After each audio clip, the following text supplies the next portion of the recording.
They didn't even bother with excuses. The text lit up my phone like a knife in the dark. We only want Thanksgiving with your sister this year. No explanation, no invitation, just dismissal. I stared at the words, my fingers tightening around the glass of wine I'd been holding. I typed one word back, enjoy. Then I turned off my phone before my hand could shake.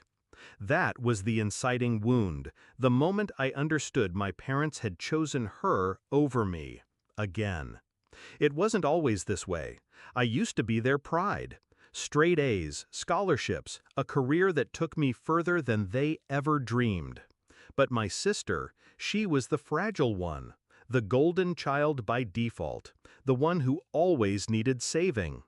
I built a life they never imagined. Paris deals, international clients, enough wealth to buy freedom and silence. Yet in their eyes, I was still the second daughter, the one who didn't matter when it came to holidays, family dinners, or the hollow theater of togetherness. They celebrated her mediocrity. They punished my success with distance.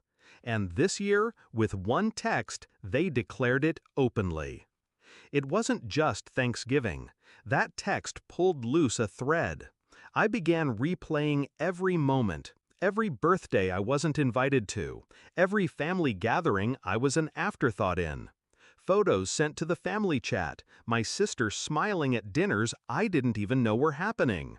Excuses about keeping it small, yet somehow my chair was always the one missing. I wasn't blind. I just refused to believe my own parents could cut me out with such precision. But they had, and they thought I'd swallow it quietly. I didn't cry, I didn't beg. I planned. Revenge isn't about rage, it's about symmetry. They wanted Thanksgiving without me? Perfect. I would give them a memory so sharp it would haunt every holiday table for the rest of their lives. I booked flights, not for myself alone, but for my husband, my children, even his parents. A family, my family, the one I'd built while they ignored me. Destination, my villa in France, a 1.5 million jewel tucked into the countryside, with vineyard views and a table long enough to seat 20. I had bought it quietly years ago, with money I never flaunted. Now it would be my stage. Thanksgiving morning, while my parents carved turkey with my sister, I uncorked wine in the French sun. My children chased each other through lavender fields. My husband grilled outside while his parents laughed at the absurdity of having flown across the world for dinner. We set the table with silver. We roasted duck, not turkey. We poured champagne, not cider. And as the golden light faded, I lifted my phone.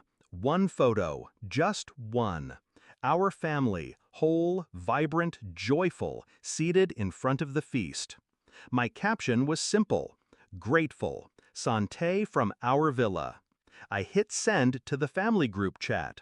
Silence followed. Then an explosion. First, my sister, "What? Where are you?" Then my mother, "You bought a villa? Why didn't you tell us? Why weren't we invited?" I let their fury pour in. I didn't reply, not yet. The next message came from my father. "You think you're better than us? Flaunting money? Family isn't about this." I almost laughed. Family. They had defined that word without me for years, and now they choked on it. Finally, I replied, "You made it clear who you wanted at your table. I only honored your wish. Enjoy." That was it. The knife slid clean.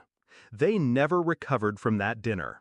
Every holiday since, there's tension in the air. They can't unsee the photo. They can't forgive themselves for underestimating me. My silence at their outrage was louder than any scream could have been. I didn't need to argue. I didn't need to beg for a seat at their table. I built my own. Bigger, brighter, unshakable. And here's the truth that still tastes sweet. I didn't exile myself from them. They exiled themselves from me. So now, when they sit around their small, fractured dinners, I hope they remember the picture, the laughter, the villa they'll never step foot in. And when they whisper about betrayal, I hope they realize it wasn't mine, it was theirs.